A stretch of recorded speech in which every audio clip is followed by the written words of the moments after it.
Assalamualaikum warahmatullahi wabarakatuh. Perkenalkan, nama saya Tania Dea Salsabila dengan NIM 2386206132, kelas 2D Prodi S1 PGST, dosen pengampu Muhammad Syahrul Rizal, SPD MPD. Di sini saya akan menjelaskan tentang tumbuhan sumber kehidupan di bumi. Yang pertama, bagian tubuh tumbuhan. Yang kedua, fotosintesis, proses paling penting di bumi. Yang ketiga, perkembangbiakan tumbuhan. Pengertian tumbuhan sumber kehidupan di bumi. Tumbuhan berperan sebagai sumber makanan bagi manusia dan hewan. Juga berperan penting dalam ketersediaan udara yang kita hirup untuk bernapas. Bisa dibilang tumbuhan sangat penting keberadaannya di bumi. Di sini ada 3 materi yang akan kita bahas. Yang pertama, bagian tubuh tumbuhan. Bagian tubuh tumbuhan memiliki beberapa bagian tertentu seperti akar, batang, daun, bunga, dan buah. Yang kedua, fotosintesis, proses paling penting di bumi. Proses fotosintesis juga sangat penting di bumi karena hampir semua makhluk hidup menggantungkan dirinya pada hasil fotosintesis. Ada 2 alasan mengapa proses fotosintesis adalah proses yang penting di bumi, yaitu yang pertama, fotosintesis menghasilkan glukosa sebagai sumber zat makanan.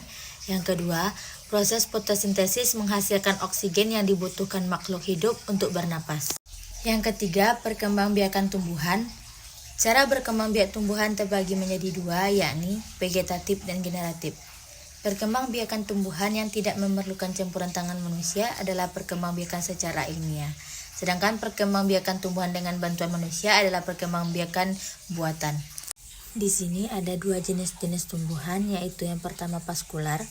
Vaskular adalah tumbuhan yang termasuk dalam vaskular memiliki kultur jaringan khusus yang membantu pemindahan bahan seperti air pada tumbuhan.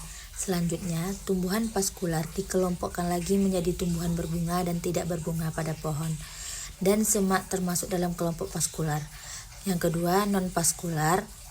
Non-vaskular merupakan tumbuhan yang lebih kecil seperti lumut yang tidak menggunakan osmosis dan difusi untuk proses pemindahan materi melalui tumbuhan. Biofita termasuk ke dalam tumbuhan non-vaskular. Selanjutnya, jenis-jenis daun. Yang pertama, daun menyirip. Yang kedua, daun menjari. Yang ketiga, daun melengkung. Yang keempat, daun sejajar. Selanjutnya, manfaat tumbuhan, yaitu yang pertama, tumbuhan menjadi produsen dalam rantai makanan sehingga keberlangsungan hidup hewan ataupun manusia. Tumbuhan menyimpan pati berbagai sumber mineral dan senyawa penting yang dibutuhkan oleh manusia dan hewan. Yang kedua, tumbuhan sebagai penghasil oksigen yang menjadi penyuplai kehidupan pada hewan dan manusia. Yang ketiga, tumbuhan menjadi rumah atau habitat organisme tertentu seperti serangga.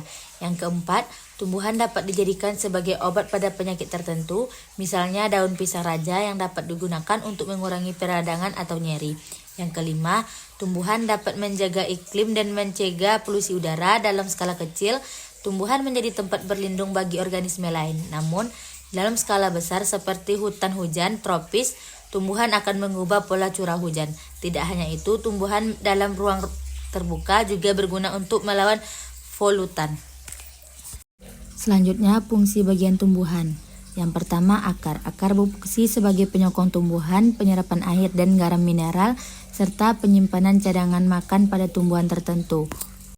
Yang kedua, batang. Batang berfungsi sebagai penghubung antara akar dengan daun, tempat melekatnya daun, menegakkan tumbuhan, dan sebagai cadangan makanan pada tumbuhan.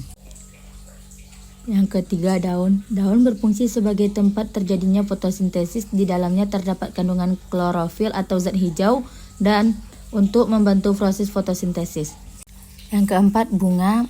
Bunga adalah bagian yang paling menarik pada tumbuhan. Pada bagian-bagian bunga dengan kecantikan pesona warnanya, bunga mampu menarik perhatian serangga untuk proses penyerbukan agar bunga bisa berubah menjadi buah. Selanjutnya, buah. Buah berfungsi sebagai penyimpanan cadang makanan, pembungkus, dan pelindung biji. Pada bagian putih yang berada di struktur bunga memiliki 3 bagian putih, yakni kepala putih atau stigma, tangkai putih atau stilus, dan bakal buah atau ovarium. Yang terakhir, biji. Biji terbuka atau gimnosfer merupakan tumbuhan dengan biji tidak tertutup bakal buah. Adapun biji tertutup atau Agiosperma merupakan tumbuhan yang bijinya tertutup dan memiliki bunga. Hanya ini yang dapat saya sampaikan, lebih dan kurang saya mohon maaf. Wabillahi taufiq wal hidayah. Assalamualaikum warahmatullahi wabarakatuh.